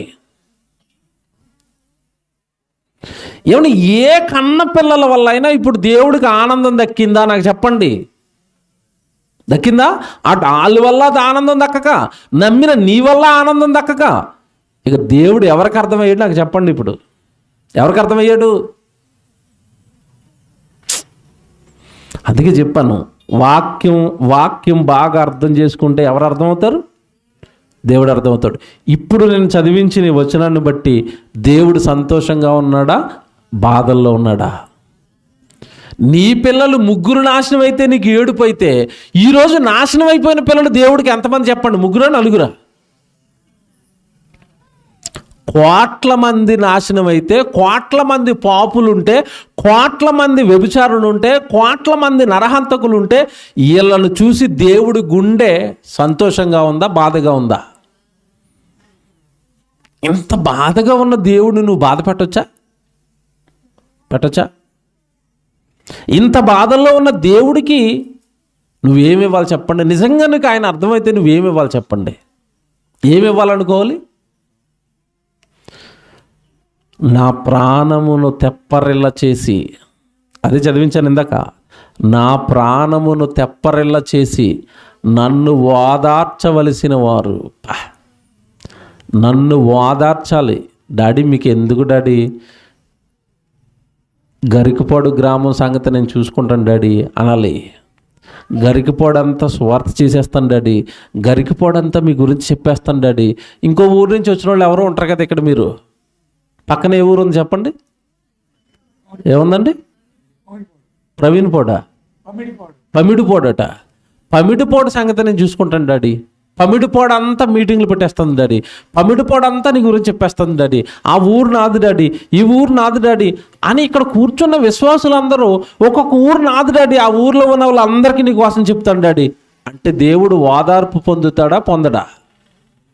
అలాగే ఎప్పుడు అన్నారు మీరు? అలాంటి ప్రార్థన ఎప్పుడు చేశారు మీరు? నువ్వు పుట్టింది ఆయన్ని బాధ పెట్టడానికి కాదు, నువ్వు పుట్టింది ఆయన్ని ఏం చేయడానికి? నా ప్రాణమును తెప్పరిల్ల చేసి నన్ను ఓదార్చవలసిన వాళ్ళు ఏమండి ఇది నేను ప్రాక్టికల్గా అనుభవించానండి ఈ మాట. ఎలా అనుభవించానంటే, చిన్నప్పుడు మాది చాలా పేద కుటుంబం. మా నాన్న త్రాగుబోతు, పచ్చి త్రాగుబోతు. త్రాగేసి ఇక విడిచిపెట్టేశాడు మా ఇద్దరిని. మా అమ్మ నేను వేరైపోయాం. మా అమ్మ మమ్మల్ని కష్టపడి పెంచుతూ ఉండేదండి. నా కోసమే పాపం అహోరాత్రులు కష్టపడేది. ఎందుకంటే నాకు తిండి పెట్టాలి, ఆవిడ పోషించుకోవాలి, నేను చదువుకునేటప్పుడు నాకు ఫీజులు కట్టాలి. దానికోసం ఆవిడ చాలా కష్టపడేది. ఆవిడ పని చేస్తుంటే నేను కూడా ఆవిడతో పాటు ఉదయం అంతా చదువుకోవటం, చదువు అయిపోగానే 3-4 గంటలకు స్కూల్ నుంచి వచ్చేసి ఆవిడ పనితో పాటు నేను పని చేయటం. మార్నింగ్ 9 గంటలకు 10 గంటలకు స్కూల్కి వెళ్తానండి. 10 గంటల ముందు నేను చాలా కష్టపడి పని చేసి 10 గంటలకు స్కూల్కి వెళ్ళేవాడిని. బాగా వినండి. ఇలాగ ఆవిడ కష్టపడుతుంది, నేను కష్టపడుతున్నాను. ఆవిడకి అనుకోకుండానండి ఒకసారి ఈ చెయ్యి ఇంత లావ్ అయిపోయింది. బోధ చెయ్యి అంటారు కదా, ఆ బోధ చెయ్యి వచ్చింది ఆవిడకి. చెయ్యి వాచిపోయింది. చెయ్యి వాచిపోయిన తర్వాత ఏడుస్తుంది ఒకరోజు. ఏమని ఏడుస్తుందో తెలుసా? ఒరే నిన్ను పెంచుతానని మీ నాన్న దగ్గర నుంచి ఆ టార్చర్ భరించలేక వచ్చేసాను. ఇప్పుడు నిన్ను పెంచాలి, నిన్ను పెంచాలి అంటే నేను పని చేయాలి. నేను పని చేయడానికి అవసరమైన నా అవయవం ఏమైపోయింది? ఇప్పుడు పాడైపోయింది. నిన్ను ఎలా పెంచాలో నాకు అర్థం అవటం లేదురా అని ఏడుస్తుంది. అప్పటికి నేను 10th క్లాస్ చదువుతున్నానండి. అప్పుడు ఆవిడతో నేను చెప్పిన మాట ఏంటో తెలుసా? అమ్మ నేనేం చిన్నోడిని కాదు, నువ్వు ఏడవడానికి, నువ్వు భయపడడానికి. ఇప్పుడు నేను ఇప్పుడు ఏ ఏజ్కి వచ్చాను? 15-16 సంవత్సరాల వయసుకు వచ్చాను. ఒకవేళ నువ్వు పని చేయలేకపోతే 10th క్లాస్ చదువుతాను, నేను చదువు ఆపేసి నేను పనికి వెళ్తాను, నిన్ను పోషిస్తాను, నువ్వెందుకు బాధపడతావు అన్నాను. నిజంగా చెప్తున్నానండి. ఆవిడ కళ్ళల్లో ఏం కనపడింది తెలుసా? ఆ మాటకి వెంటనే ఏడుపు మానేసింది. నా కొడుకు నాకు ఎదుగొచ్చాడండి, నాకెందుకు బెంగ, నేనెందుకు ఏడుస్తాను, నాకు ఇప్పుడు ధైర్యం వచ్చింది, నువ్వు పని చేయాల్సిన అవసరం లేదురా, ఆ మాట అన్నావు కదా చాలు, నా కడుపు నిండిపోయింది అంటుంది. మీకేమర్థమైంది చెప్పండి? ఇప్పుడు ఆ మాట ఆవిడకి ఏమిచ్చింది? వాదార్పు. ఇప్పుడు పరలోకంలో ఉన్న తండ్రి వీళ్ళందరూ నాశనం అయిపోతున్నాడని ఏడుస్తున్నప్పుడు నువ్వు గుడికొచ్చి ఆయనకి ఏమివ్వాలి? మేము ఉన్నాం కదా డాడీ, గరికపాటు సంఘం మేము ఉన్నాం కదా, ఆ పక్క ఊర్లో మేము అందరం కలిసి మీటింగ్ పెట్టేస్తాం, తలో నెల ఒక సెమినార్ పెట్టుకుంటాం, తలో కుటుంబం ముందుకు వస్తాం, తలో చోట సభలు పెడతాం, తలో చోట ఈ ఊర్లో ఎవరైనా మారణలు ఉంటే వాళ్ళ ఇంటికి వెళ్తాం, వాళ్ళకి వాక్యం చెప్తాం, వాళ్ళు గుడికి పట్టుకొస్తాం, మేము ఉన్నాం కదా మీకు ఎందుకు అన్నప్పుడు మీరు నమ్మిన మీ దేవుడికి మీ వలన ఏం కలుగుతుందో చెప్పండి? ఓదార్పు. నన్ను ఓదార్చవలసిన వాళ్ళు నాకేమయ్యారంటున్నాడు? దూరం. దేవుడు మనకు అర్థమైతే ఇప్పుడు ఒక సూపర్ వచనం చూపిస్తాను. ఎన్నో సంవత్సరాలుగా మీరు అది చదివినా మీకు అర్థం కాని వచనం అది. దాని వెనకాల దేవుడి బాధ, దేవుడి ఆలోచన ఇప్పుడు చూపిస్తాను. దేవుడు ఎంత మంచోడు అంటేనండి, దేవుడి గురించి చెప్తున్నాను. ఒరే నేను బాధల్లో ఉన్నానురా, నేను కష్టాల్లో ఉన్నానురా, ఈ సంవత్సరం నీకు వర్షం ఇవ్వలేను అని ఎప్పుడైనా వర్షాలు ఆపేసాడండి దేవుడు? ఆపాడా? ఆపడు. దేవుడు బాధపడుతూనే వర్షాలు ఇస్తాడు. జాగ్రత్తగా వినండి. దేవుడు బాధపడుతూనే అన్నం పెడతాడు. దేవుడు బాధపడుతూనే గాలి ఇస్తాడు. దేవుడు బాధపడుతూనే సూర్యుని పంపిస్తున్నాడు. దేవుడు బాధపడుతూనే శీతాకాలం, వర్షాకాలం, ఎండాకాలం కాలాలు మారుస్తున్నది ఎవరు? దేవుడే. ఆయన అంత బాధలో ఉండి కూడా నీకేమైనా అన్యాయం చేస్తున్నాడా? నీకేమైనా తక్కువ చేశాడా? చేయలేదండి, చేయడండి. ఆయన ఎంత బాధ అయినా పంటి బిగును ఏమన్నా అలా భరిస్తాడు. మనకు మాత్రం చేయవలసిందంతా ఆయన చేసుకుంటూ వెళ్తాడు. నీకు పెళ్ళయింది, పిల్లల కోసం ఎదురు చూస్తున్నా, ఒరే నేను బాధలో ఉన్నాను రా, నీ కొడుకుని పొట్టలో కట్టలేనురా అన్నాడా? కొడుకుని ఇచ్చాడా? ఇచ్చాడు. అంటే మనం సంతోషంగా ఉండాలని, మనం ఆనందంగా ఉండాలి అని ఆయన ఎన్ని బాధల్లో ఉన్నా నీకు మాత్రం ఏం చేస్తున్నాడు? కావలసినవన్నీ ఇస్తున్నాడు. అలాంటి తండ్రిని అమ్మో ఆయన బాధపడుతూ కూడా నేను సంతోషంగా ఉండడానికి ఇన్ని నా తండ్రి చేస్తున్నప్పుడు నేను కూడా నా తండ్రిని కాస్తో కోస్తో ఏం చేయాలి? ఆనంద పెట్టాలి, సంతోష పెట్టాలి. దేవుడు ఊరకనే చేజెక్కడండి. దేవుడు ఊరకనే ఎవడికి అర్థం అవడండి. అర్థం అవ్వనని కూడా బైబిల్లో రాశాడు. ఇర్మియా గ్రంథం త్వరగా తీయండి. ఇర్మియా గ్రంథం 9వ అధ్యాయం 24వ వచనం. ఇర్మియా గ్రంథం 9వ అధ్యాయం 24 వచనం చూడండి. ఇర్మీయా గ్రంథం 9వ అధ్యాయం 24వ వచనం. అతిశయించువాడు దేనిని బట్టి అతిశయించవలనగా భూమి మీద కృప చూసారా, భూమి మీద మనుషులు ఏం చూపిస్తున్నాడట? కృప. భూమి మీద కృప చూపుచు నీతి న్యాయములు జరిగించుచున్న యెహోవాను నేనే అని గ్రహించి నన్ను పరిశీలనగా తెలుసుకున్నటను బట్టియే అతిశయింపవలెను, అట్టి వాటిలో నేను ఆనందించువాడనని యెహోవా సెలవిస్తున్నాడు. అబ్బా, ఆయనకున్న సంతోషం ఒకటి చెప్పాడండి ఇక్కడ. ఆయన ఆనందపడతాడట. ఇందాకేం చెప్పాడు మనకి? నేను చాలా బాధపడుతున్నాను, నా మనసు ఏం బాగోలేదు అన్నాడు. అక్కడ ఆయన బాధ చూసాం. ఇక్కడ ఆయన సంతోషం చెప్తున్నాడు. ఏంటయ్యా మీరు ఎందులో సంతోషపడతారు, ఏ విషయంలో మీరు ఆనందపడతారంటే, ఎవడైనా నన్ను పరిశీలనగా తెలుసుకుంటే, నా మనసును గ్రహిస్తే, అలా పరిశీలిస్తున్న వాడి విషయంలో నేనేం చేస్తాను? ఆనందిస్తాను. మీరు అలా దేవుడిని ఎప్పుడైనా పరిశీలించారా? దేవుడు ఏం చేస్తున్నాడు? ఏమన్నా మీరు ఎప్పుడైనా దేవుడి కోసం ఆలోచిస్తారా? ఇంటికి వెళ్ళిన తర్వాత మీలో ఎంతమంది దేవుడి కోసం ఆలోచిస్తారు చెప్పండి? గుళ్ళో కాదు, నేను అడుగుతుంటా. ఇంటికి వెళ్ళినప్పుడు మీరు పని చేసుకుంటున్నప్పుడు కానీ, మీరు రాత్రి అలాగ పని అయిపోయిన తర్వాత మంచం మీద కూర్చుని కానీ, ఇప్పుడు దేవుడు ఏం చేస్తున్నాడు ఎంతమంది ఆలోచిస్తారు చెప్పండి? ఇంటికి వెళ్ళి దేవుడి గురించి ఆలోచించటమా? గుడిలో ఉన్నప్పుడే కష్టం. గుడిలో ఉండి కూడా ఊసులాడుకోవటం, గుడిలో ఉండి కూడా కబుర్లు ఆడుకోవటం, గుడిలో ఉండి కూడా అటు ఇటు దిక్కులను ఎత్తుక్కోవటం. ఇక్కడే ఎక్కదు దేవుడు. ఇంటికి వెళ్ళిన తర్వాత దేవుడు ఎక్కుతాడా? ఇంటికి వెళ్ళిన తర్వాత దేవుడి గురించి ఆలోచిస్తామా? ఇంటికి వెళ్ళిన తర్వాత దేవుడు ఎలాగున్నాడు అని ఆయన గురించి అసలు నీ ఊహ కానీ, నీ ఆలోచన కానీ, నీ హృదయం కానీ దేవుడి మీదకి వెళుతుందా? మీరు నమ్ముతారో నమ్మరు అండి. ఇలాగైతేనే దేవుడు మీకు అర్థమవుతాడు. నేను ఎంతలాగా బాగా దేవుడి గురించి ఎందుకు మాట్లాడతాను తెలుసండి? నేను పొద్దున్న నిద్ర లేచానంటేనండి, నిద్రలోంచి లేచాను అంటే దేవుడి గురించి ఆలోచించడం తప్ప ఇంకేం ఆలోచించనండి. నా గురించి కానీ, నా ఆరోగ్యం గురించి కానీ, నా కుటుంబం గురించి, పిల్లల గురించి, భవిష్యత్తు గురించి, రేపు ఏం చేద్దాం, వచ్చే నెల ఏం చేద్దాం, వచ్చే సంవత్సరం ఏం చేద్దాం, ఏం కడదాం, ఏం కొనుక్కుందాం, చిచ్చి అస్సలు నాకు ఆ థాట్స్ ఆలోచనలే ఉండవండి. తెల్లారు లేస్తే మొదట దేవుడితో మాట్లాడేస్తాను. దేవా ఇంకొక రోజు ఇచ్చారు, స్తోత్రాలు తండ్రి. వెంటనే ప్రసంగం ఏం చెప్పాలి, ప్రయాణం ఎక్కడికి ఉంది, ఏ కొత్త టైటిల్ వేయాలి, ఏం పాట రాయాలి, ఏం దేవుడు పని చేయాలి, సంఘంలో ఉన్న వాళ్ళు ఏం చేస్తున్నారు, ఏ సహోదరుడికి ఏం పని చెప్పాలి. 24/7 నా బ్రెయిన్ ఆన్లో ఉన్నంతసేపు, నేను మెలకువలో ఉన్నంతసేపు నేను ఎవరి కోసం ఆలోచిస్తానో తెలుసా? దేవుడి కోసం. నేను దేవుడి కోసం మర్చిపోయేది ఎప్పుడంటే మళ్ళీ నిద్రపోయిన తర్వాత మర్చిపోతాను అంతే. మళ్ళా తిరిగి ఉదయం లేచానంటే అన్నీ ఎవరి కోసం ఆలోచిస్తాను తెలుసా? ప్రతి క్షణం దేవుడు. నేను అలా మనుషులతో మాట్లాడుతున్న దేవుడి గురించి ఆలోచిస్తాను. మనుషులతో మాట్లాడుకుంటున్నా, సాయంత్రం వెళ్ళి అక్కడ ప్రసంగం మళ్ళీ దేవుడి గురించి చెప్తాను. కారణం ఏంటంటే, ఒక పక్క మనుషులతో మాట్లాడుతున్న, రెండో పక్క మనసంతా ఎవరి కోసం ఆలోచిస్తుందంటే దేవుడి కోసం. సాయంత్రం ఏం ప్రసంగం చెప్పాలి, ఏ రెఫరెన్స్ చెప్పాలి, ఏ ఉదాహరణ చెప్పాలి, ఏం చెప్తే ప్రజలకు దేవుడు అర్థమవుతాడు. ఇలా మీరు ప్రతి క్షణం దేవుడి గురించి ఆలోచిస్తే దేవుడు బాధ అర్థమవుతుంది, దేవుడు సంతోషాలు అర్థమవుతాయి, దేవుడు ఉద్దేశాలు అర్థమవుతాయి.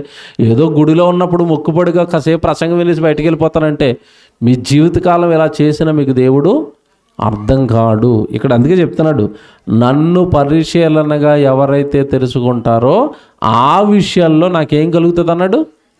ఆనందం. ఇంకా దేవుడు ఆనందాలు చెప్పండి మీకు తెలిసినవి. ఒక పాపి మార్పు విషయమై పరలోకమందు అది సంతోషమైన దేవుడికి. పాప మారాలంటే ఏం చేయాలి? మీరు ప్రార్థన చేస్తే మారతాడా? ఏం చేయాలి చెప్పండి? సువార్త కార్యక్రమాలు చేస్తే కదండి పాపి మారతాడు. పాపి మారితే పరలోకంలో ఉన్న దేవుడికి ఏం కలుగుతుంది? అధిక సంతోషం. అంటే ఒక పక్క దేవుడికి బాధలు ఉన్నాయి. ఏంటి దేవుడి బాధలు? తన పిల్లలు ఏమైపోయారు? నాశనం అయిపోయారు. వాక్యం చెప్తే పిల్లలు ఏమవుతారు? బాగుపడతారు, దేవునికి దగ్గరవుతారు. అంటే బాధపడుతున్న తండ్రికి నువ్వు ఆనంద పెట్టే కార్యక్రమం ఒకటే, ఆయన మాటలను ప్రపంచంలోనికి తీసుకుని వెళ్ళాలి. దేవుడు అంటే తెలియని వాళ్ళ దగ్గరికి దేవుడు మాటలు తీసుకుని వెళ్తే వాళ్ళు దేవుడి దగ్గరకు వస్తారు. అలా దేవుడి కోసం మనం పనిచేసిన నాడు మాత్రమే దేవుడు సంతోషంగా ఉంటాడు. చివరిగా మాట చెప్పి ముగించేస్తాను. ప్రార్థనలు చేసేటప్పుడు కొంతమంది ప్రార్థనల గురించి దేవుడు, ఇదిగో వాడు ప్రార్థన చేస్తున్నాడు కానీ వాడి ప్రార్థన నేను విన్ను అన్నాడు. ఎందుకయ్యా మీరు వినరు అంటే, నిజంగా ఆయన చెప్పిన ఆన్సర్ కండి మనం మతిపోతుంది. యోబు గ్రంథం తీయండి అందరూ, 27వ అధ్యాయం.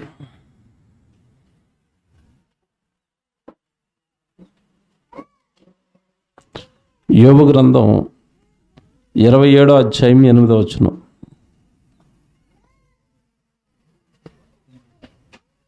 యోబు గ్రంథం 27వ అధ్యాయము 8వ వచనం చూడండి. యోబు గ్రంథం 27వ అధ్యాయం 8వ వచనం చదువుతున్నారు. దేవుడు వారిని కొట్టివేయినప్పుడు, వాని ప్రాణమును తీసివేయినప్పుడు భక్తిహీనునికి ఆధారమేది అన్నాడు. అంటే ఇప్పుడు ఇది ఎవరి గురించి మాట్లాడుతున్నాడు? భక్తిహీనుల గురించి మాట్లాడుతున్నాడు. ఏమండి? భక్తిహీనుల గురించి మాట్లాడుతున్నాడు. మళ్ళీ అడుగుతున్నాడు, ఎవరి గురించి? భక్తిహీనులు అంటే అర్థం ఏంటి నాకు చెప్పండి. దేవుణ్ణి నమ్మునోడా నమ్మనోడా?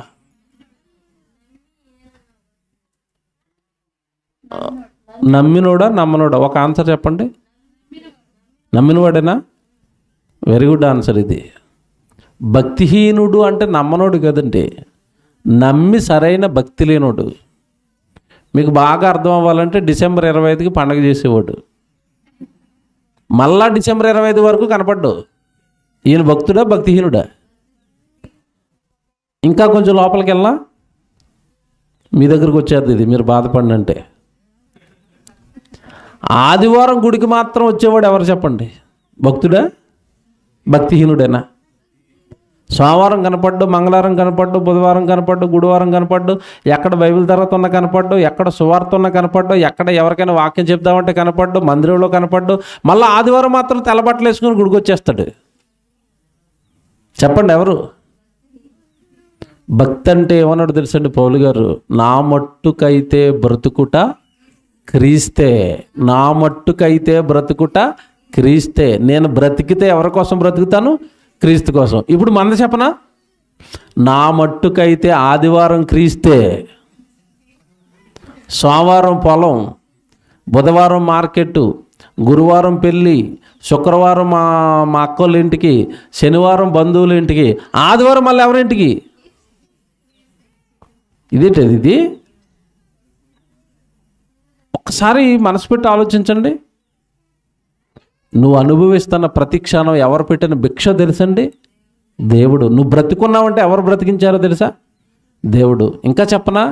ఇందాకే వార్తలు చూస్తున్నాను, ఇక్కడి నుంచి ప్రసంగం అయిపోయి వెళ్ళిపోయిన తర్వాత కరోనా కొత్త కేసులు ప్రారంభమయ్యాయట. తెలుసో లేదో మీకు? బ్రేకింగ్ న్యూస్ ఇది. ఏం స్టార్ట్ అయ్యాయి? ఒకసారి కరోనా సెకండ్ వేవ్ని జ్ఞాపకం చేసుకోండి. ఇప్పుడు అప్పుడు ఏమని ప్రార్థన చేశారు మీరు? సెకండ్ వేవ్లో పిట్టల్లా రాలిపోతున్నారు జనం, చచ్చిపోతున్నారు. అప్పుడు మీరు ఏమని ప్రార్థన చేశారు? తండ్రి, ఈ సెకండ్ వేవ్లో మీరు కనుక నన్ను బతికించేశారంటే మీకోసం తప్ప ఇంకెవరి కోసం బతకను తండ్రి, ప్రతిసారి మీ సన్నిధికి వచ్చేస్తాను తండ్రి అన్నారా? అనలేదా? ఇక్కడ కూర్చున్న మీరు అన్నందుకే కదా బ్రతికించాడు. అటు కరోనా పోయింది, ఇటు ఈ ప్రార్థన కూడా పోయింది. అందుకే 4వ వేవ్ అనిపిస్తుంది నాకు.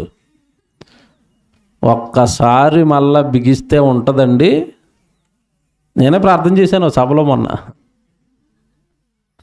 ఒకసారి బిగించు తండ్రి, మళ్ళీ భక్తి పోయింది, మళ్ళీ భక్తి వస్తుంది. బిగిస్తే ఏమొస్తుంది? అంతే కదండి. మనకి ఎప్పుడు దేవుడు జ్ఞాపకం వస్తాడు? అన్నీ హ్యాపీగా ఉంటే మరి టీవీ పెట్టుకుందాం, జబర్దస్త్ వస్తుందట, మొగల రేకులు వస్తున్నాయట. ఎందుకంటే అంత హ్యాపీగా ఉంది కదా. చుట్టూ కరోనా ఉంది, టీవీలో కూడా అక్కడ అంతమంది చచ్చిపోయారు, ఇక్కడ అంతమంది చచ్చిపోయారు. టీవీ కట్టేయండి, బైబిల్ ఓపెన్ చేయండి. అప్పుడేం భయం? కరోనా టైంలో ఎవరో టీవీ చూసేవారు కదండి. నిజం చెప్పండి, మీరు చూసారా? టీవీ పెడితే ఇక్కడ 34 మంది కేసులు, మీ పక్క ఊర్లో అక్కడ 500 మంది చచ్చిపోయారట, ఇక్కడ 600. బాబా టీవీ కట్టేయండి, బైబిల్ చదువుకుందాం. భక్తులు అయిపోయారండి కరోనా టైంలో అందరూ. వీళ్ళందరూ ఎవరో తెలుసండి? భక్తిహీనులు. నేను చెప్పలేదు, ఇప్పుడు కింద దేవుడు చెప్తాడు చూడండి, అక్కడే చదవండి. నేను వాక్యమే చెప్తానండి, అంతా బైబిల్లో ఉన్నదే చెప్తాను నేను. చదవండి ఇప్పుడు అక్కడ జాగ్రత్తగా 8వ వచనం. దేవుడు వారిని కొట్టివేయినప్పుడు, వారిని ప్రాణమును తీసివేయినప్పుడు భక్తిహీనునికి ఆధారం ఏది? వానికి బాధ కలిగినప్పుడు దేవుడు వాని మొర్ర వినునా? ఈడెప్పుడు ప్రార్థన చేస్తాడట? అది కరోనా వస్తేనో, హాస్పిటల్లో ఉంటేనో, యాక్సిడెంట్ అయితేనో, అనారోగ్యం వస్తేనో ప్రార్థన చేస్తాడట. ప్రార్థన ఎప్పుడు చేస్తున్నాడు? వాడికి బాధ కలిగినప్పుడు వాడు ప్రార్థన చేస్తాడు, వాడు మొర్ర వినునా? ఇంతకీ ఎందుకు ప్రభువా వినరంటే కింద ఏమన్నాడు? కింద చూడండి ఏమంటున్నాడు 10వ వచనంలో, వాడు సర్వశక్తుని యందు ఆనందించునా అంటే అర్థం ఏంటి? వాడు సర్వశక్తుని యందు ఆనందించునా? ఎప్పుడైనా నన్ను ఆనంద పెట్టాడా? ఎప్పుడైనా నాకు సంతోషాన్ని ఇచ్చాడా? ఎప్పుడైనా మీటింగ్ పెడతానన్నాడా? ఎప్పుడైనా సభ పెడతానన్నాడా? ఎప్పుడైనా మీటింగ్ ఒక 2000 ఇచ్చి నా పేరుతో భోజనాలు ఎట్టండి అన్నాడా? నాకు ఎప్పుడైనా ఆనందాన్ని ఇచ్చాడా? ఇవ్వడు. ఎప్పుడు ఏం చెప్తాడు నా దగ్గరకు వచ్చి? ఎలాగొన్నాడు దేవుడు ఇప్పుడు? కింద చూడండి ఏమంటాడు? వాడు సర్వశక్తుని యందు ఆనందించునా? వాడు అన్ని సమయములలో దేవునికి ప్రార్థన చేయునా? ఇంట్లో సంతోషం వచ్చినప్పుడు ప్రార్థన చేసావా? పంట బాగా పండినప్పుడు ప్రార్థన చేసావా? లక్షల రూపాయలు ఇంట్లోకి వచ్చినప్పుడు ప్రార్థన చేసావా? మీ ఇంట్లో ఏదైనా సంతోషం కలిగినప్పుడు ప్రార్థన చేసావా? వీటికి ప్రార్థన చేయడట. అన్నీ కూడా ఏం చెప్తున్నాడంటే దేవుడికి ఏడుపు కొట్టు వార్తలు. ఒంట్లో బాగోలేదు తండ్రి, ఇంట్లో బాగోలేదు తండ్రి. వీడి సంతోషాలన్నీ సెపరేట్గా ఉంటాయండి. ఏమండి, అందరూ ఓపెన్గా దేవుడి సన్నిధిలో ఉన్నారు కదా, అసలు నా జీవితంలో బాధలు తప్ప సంతోషాలు లేవు అన్న వాళ్ళు చేయొద్దండి. సంతోషాలు ఉన్నాయా లేదా? ఉన్నాయి. మనం సంతోషాల్లో ఏం చేస్తామో చెప్తాను జాగ్రత్తగానండి. మనం సంతోషంగా ఉన్నప్పుడు మనకి ఎవరు గుర్తొస్తారో తెలుసా? మీ అక్క గుర్తొస్తుంది, మీ నాన్న గుర్తొస్తాడు, మీ అమ్మ గుర్తొస్తుంది, మీ ఫ్రెండ్స్ గుర్తొస్తారు, మీ బంధువులు గుర్తొస్తారు. ఏముంటే? సంతోషం ఉంటే. బాధ ఉంది, ఎవరు గుర్తొస్తున్నారు? ఇది ఏమంటారు చెప్పండి? దీన్ని భక్తి అంటారా? దీన్ని భక్తిహీనత అంటారా? పుట్టించింది ఆయన, పెంచుతున్నది ఆయన, సుఖంగా ఉంచుతున్నది ఆయన, నిన్ను కాపాడుతున్నది ఆయన. నీ నుండి ఎటువంటి సంతోషాలు రావు, అన్నీ ఏమొస్తున్నాయి? ఇది భక్తా? ప్రారంభంలో ఒక ఉదాహరణ చెప్పాను, ఇప్పుడు జ్ఞాపకం చేసుకోండి. అది కొడుకు ఏ పని చెప్పినా చేయట్లేదు. కొడుకు పాలు ప్యాకెట్ తెమ్మంటే తేడు, నీళ్ళు తెమ్మంటే తేడు, ఏ పని చెప్పినా చేయడు. అమ్మ నాకు డబ్బులు కావాలని మాత్రం వస్తున్నాడు. ఎలాగుంది? ఈ భక్తిహీనుల ప్రార్థనలు కూడా దేవుడికి అలాగే ఉన్నాయి. నేను మాట చెప్తానండి, బైబిల్ మొత్తం తెలుసు నాకు. అలాగని మేము బాధలు చెప్పుకోవద్దంటే దేవుడు ఏమన్నాడు తెలుసండి బైబిల్లో? దేవుడు మంచోడండి. ఆయన బాధల్లో ఉండి కూడా మనకు ఏం చెప్పాడు తెలుసండి బైబిల్లో? మీ చింత యావత్తును నా మీద వేసేయండి, నేను చూసుకుంటాను అన్నాడు. అంత మంచోడండి డాడీ, అంత మంచోడండి దేవుడు. మీ చింత నా మీద వేసేయండి అన్నాడు. చూసుకుంటాడు. కానీ ఎవరి చింత చూసుకుంటాడు? ఎవరిని చూసుకుంటాడు? ఆయనకి ఇష్టమైనవి, ఆయన ఆనంద పెట్టే పనులకు నువ్వు వెళ్ళిపో. నీ కష్టాలన్నీ నేను చూసుకుంటాను. ఎందుకంటే నా కోసం బ్రతుకుతున్నప్పుడు నేను చూసుకోనా? నన్ను ఆనంద పెడుతున్నప్పుడు నిన్ను ఆనంద పెట్టనా? నేను సేవలోకి వచ్చినప్పుడు అండి ఉద్యోగం వదిలేశానండి. ఉద్యోగం వదిలేసిన రోజు అందరూ చాలామంది ఏమన్నారు తెలుసండి, నా సన్నిహితులు, నా వాళ్ళు, ఒరే ఉద్యోగం వదిలేస్తే ఎలాగరా, దేవుడి మీద పిచ్చి ఉండాలి కానీ అంత పిచ్చి ఉండకూడదురా అన్నారు. ఏముండాలట? దేవుడి మీద పిచ్చి ఉండాలి కానీ అంత పిచ్చి ఉండకూడదురా. ఉద్యోగం చేసుకుంటూ సేవ చేయొచ్చు కదరా సాయంత్రం మాట్లాడినాడు. నాకు సరిపోవట్లేదు. ఆ లీవ్లు అడిగితే ఇవ్వడు. మా ఆఫీస్లో సారు అక్కడి నుంచి ఇక్కడి నుంచి డేట్లు అడుగుతారు మీటింగ్లకు రాని అని. నేను మీటింగ్లకు వెళ్తానంటే వారంలో, నెలలో 10 రోజులు సెలవులే. ఇచ్చాడు బాబు నీకు ఒక నమస్కారం నీ ఉద్యోగానికి అన్నట్టు. వదిలేశాను. ఉద్యోగం వదిలేస్తున్నప్పుడు అందరూ షాక్ అయిపోయారు. ఈడేటండి మంచి ఉద్యోగాన్ని వదిలేస్తున్నాడు, ఎలా బతుకుతాడు వీడు, అమాయకుడు, తెంగరోడు అన్నారు నన్ను. వాళ్ళకి ఏం తెలుస్తుందండి దేవుడు బాధ? వాక్యం చెప్తే ప్రజలు దేవుడి కోసం ఆలోచిస్తారండి. వాక్యం చెప్తే ప్రజలు మారిపోతారండి. వాక్యం చెప్తే ఎవరు ఆనందంగా ఉంటారు? దేవుడు ఆనందంగా ఉంటాడు. దేవుడిని ఆనంద పెట్టినప్పుడు నేను బ్రతకడానికి తిండి నాకు దేవుడు పెట్టడా? మీకు విషయం చెప్పనండి, ఇది అతిశయం కాదు కానండి, ఉద్యోగం చేసినప్పుడు తిన్న తిండి కంటే మంచి తిండి తింటున్నాను ఇప్పుడు నేను. ఈరోజు రొయ్యల కూర తిన్నాను నేను. ఇంట్లో ఉంటే బెండకాయ పులుసు తినాలా? ఎవరు బాగా పెడుతున్నారు చెప్పండి? చూసారా? ఆయన ఇష్టాన్ని నెరవేరిస్తే దేవుడు మన ఇష్టాలని కూడా, మీ చింత ఏదైనా ఉంటే నా మీదేసేయండి కొడుక, నా పని చేయరా, నా గురించి చెప్పరా, ఎవడికాడు లోకంలో బ్రతుకుతున్నాడు రా, ఎవడికి నేను సరిగా అర్థం అవ్వలేదురా, నన్ను అర్థం చేయించరా, నీ వెనక నేను ఉంటాను రా అన్నాడు. ఎంత బాగుందండి దేవుడు, ఎంత మంచుడండి. మనకి దేవుడు అర్థమయ్యాడో చెప్పండి? ఇప్పుడు నేను ఒక బిట్ ఇప్పాను అంతే ఈరోజు దేవుడి కోసం. ఇలాగ ఇప్పమంటే ఇన్ని బిట్లు ఇప్పుతాను నేను, మనకు అర్థం అవని. కనుక దేవుడిని అర్థం చేసుకోకపోతే మన జీవితం ఏమైపోద్ది? అర్థం చేసుకున్న వాళ్ళ జీవితాలు ఉన్నాయి బైబిల్లో. దావీదును దేవుడు అర్థం చేసుకున్నాడు. దావీదు జీవితం ఏమైంది? పండింది. ఇస్కరియోతు యోధాగాడు అర్థం చేసుకోవడానికి వచ్చినట్టుగా వచ్చి జారిపోయాడు. ఆడి జీవితం ఏమైపోయింది? వ్యర్థమైపోయి, నాశనం అయిపోయి, నరకానికి వెళ్ళిపోయి ఇప్పటికే కాలిపోతున్నాడా? కాలిపోతున్నాడు. అంటే దేవుడిని అర్థం చేసుకోకపోతే మన జీవితం కూడా ఏమైపోద్ది? వ్యర్థమైపోద్ది. మరలా అర్థం చేసుకోవడం అంటే గుడికి వచ్చి వెళ్ళిపోవడం కాదు.